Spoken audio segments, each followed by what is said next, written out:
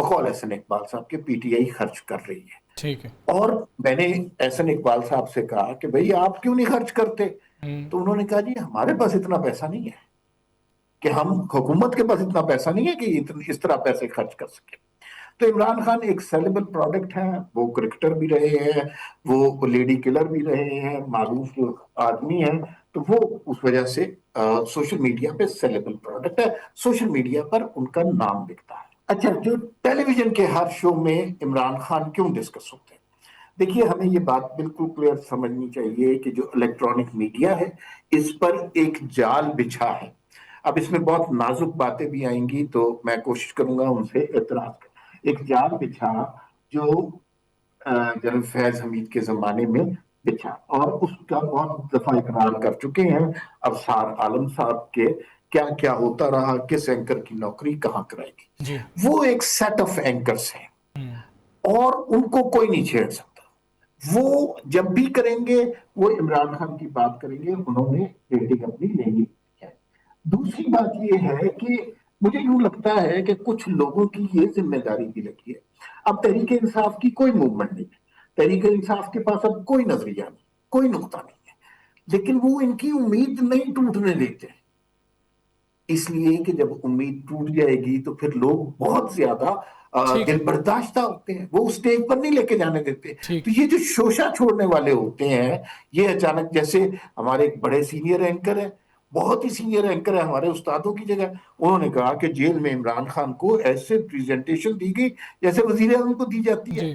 اب موجودہ حالات میں، سیاسی صورتحال میں، کیا کوئی شخص لاجیکلی اس بات کو مان سکتا ہے؟ لیکن ریٹنگ کہاں سے گئی، ان کے ویوز کہاں سے گئے، اور وہ آسمان سے باتیں کرنے لگے. بالکل ایسے ہی ہے، روزانہ کی بنیاد پہ یہ کہا جاتا ہے کہ یہ اس مہینے کے آخر میں عمران خان صاحب باہر آ جائیں گے. یہ بات تو درست ہے. سارانہ صاحب، ایک اور بڑا اہم معاملہ ہے، پاک بھارت کشیدگی ابھی ہوئی، اس کے بعد کی صورتحال ہم نے دیکھی، جس طرح ہماری فورسز نے، سیکیورٹی فورسز نے، ہماری افواج نے جس طرح سے مقابلہ کیا. اس کے بعد اب معاملہ یہ آ رہا ہے کہ فیلڈ مارشل نے شاید امریکہ کا دورہ کرنا ہے، اور اس کے بعد پاکستان تحریک انصاف کے جو وہاں پر کچھ لوگ موجود ہیں، ان کے ریپرزنٹیٹیوز ہیں، پھر وہی یوٹیوبرز جن کو وہ بہت زیادہ دیکھتے ہیں، وہ یہ باتیں ہو رہی ہیں، اور کچھ پی ٹی آئی کے آفیشیل پیجز پہ بھی یہ باتیں ہو رہی ہیں، چیزیں شیئر ہو رہی ہیں کہ احتجاج کیا جائے گا فیلڈ مارشل جس وقت امریکہ جائیں گے. تو سر، یہ کس طرف معاملہ لے کے جانا چاہ رہے ہیں؟ ایک طرف وہ کہتے ہیں کہ ہمارے ساتھ بیٹھ کے بات کریں، علیمہ خان صاحبہ نے بھی کہا تھا.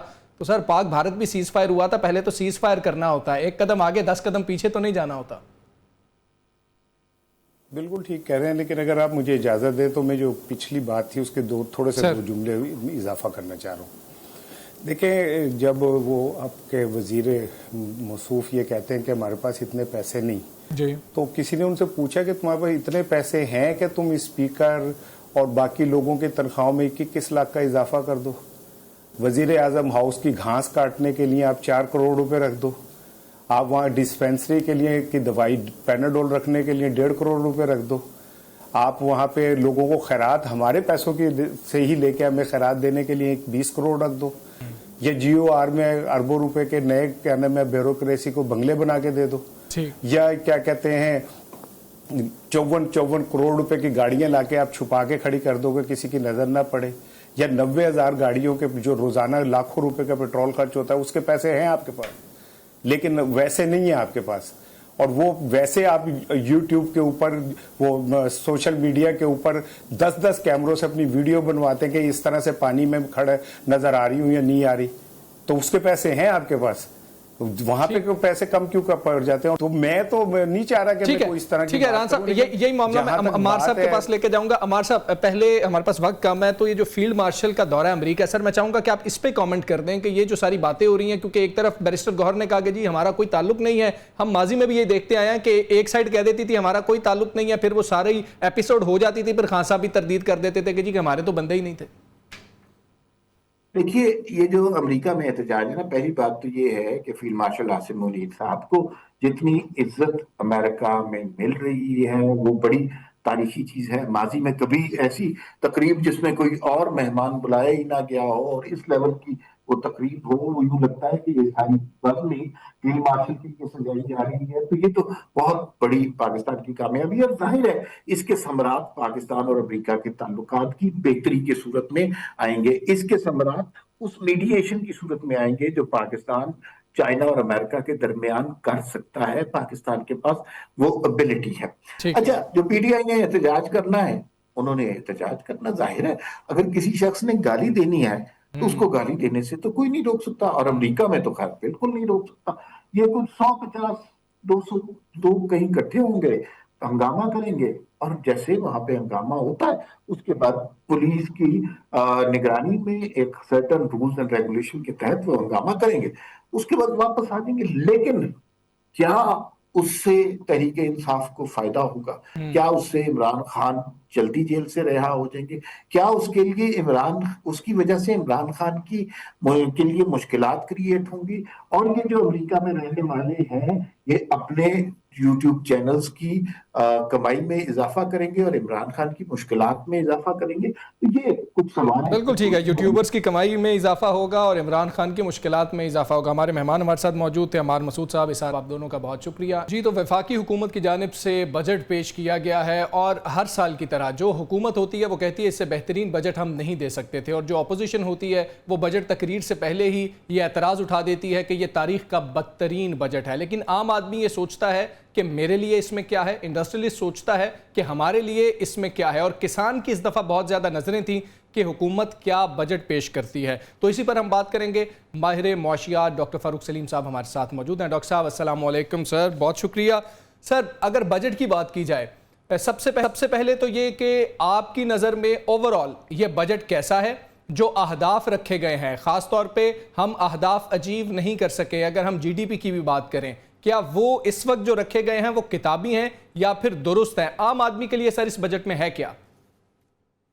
جی، 2-3 سوال چھپے ہیں آپ کے ایک سوال کے اندر. میرے نزدیک budget is largely neutral, slightly towards positive.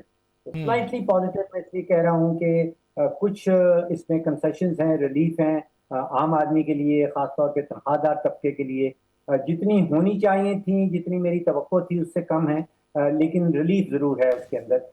کوئی بھاری بھرکم قسم کا کوئی بہت بڑا کوئی نیا ٹیکس جو ہے وہ امپوز نہیں کیا گیا، کوئی بہت بڑی بھاری بھرکم قسم کی ریلیف بھی نہیں دی گئی. تو دیٹس وائی میں سمرائز اس طرح کر رہا ہوں کہ neutral over all, slightly positive.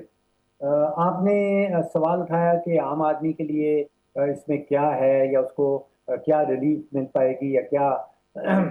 دیکھیے، پچھلے 15 سال سے جو بجٹس آ رہے ہیں، جو ہم دیکھ رہے ہیں، ان میں 15 سال میں نے اس لیے کہا کیونکہ 15 سال پہلے 18ویں ترمیم پاس کی گئی تھی، اور اس کے بعد بجٹ، وفاقی بجٹ بنانے والوں کے اوپر ایک بہت بڑی آئینی آپ سمجھے کہ جو ذمہ داری ہے، جو مجبوری ہے، وہ ہے کہ صوبوں کو 60%، تقریباً 60% جو ہے وہ وفاقی آمدن کا بانٹنا ہے. اب اس بجٹ میں وزارت وزیر خزانہ نے خود سے بتایا کہ وفاقی آمدن ہے 17,500 ارب. اس میں سے 8 یا 9,000 ارب جو ہے وہ سود کی مد میں مختص کر دیا گیا ہے، اور باقی جو 7-8 ہزار ارب بچتا ہے وہ صوبوں کو چلا جاتا ہے. تو اب سوچیے کہ اگر وفاقی حکومت اپنے 2 اخراجات کے بعد اپنی جیب خالی کر بیٹھتی ہے، اور اس کے باوجود آپ اور ہم یا کچھ اور لوگ یہ توقع لگا کے بیٹھے ہیں کہ وفاقی حکومت ہمارے لیے کچھ کرنے والی ہے. دیکھیے، وفاقی حکومت کے ہاتھ بندے ہیں، اور دونوں ہاتھ بندے ہیں. ایک ہاتھ بندہ ہے 18ویں ترمیم میں، اور دوسرا ہاتھ بندہ ہے جو سرکاری ادارے ہیں، ریاستی ادارے ہیں، جس میں پی آئی اے ہے، پاکستان اسٹیل ہے، وفدا، ڈسکوز ہیں، ٹاسکو ہے، ان کے نقصانات سے بندہ ہے. تو وفاقی حکومت سے توقع لگا کے بیٹھنا توقع لگانے والوں کی غلطی.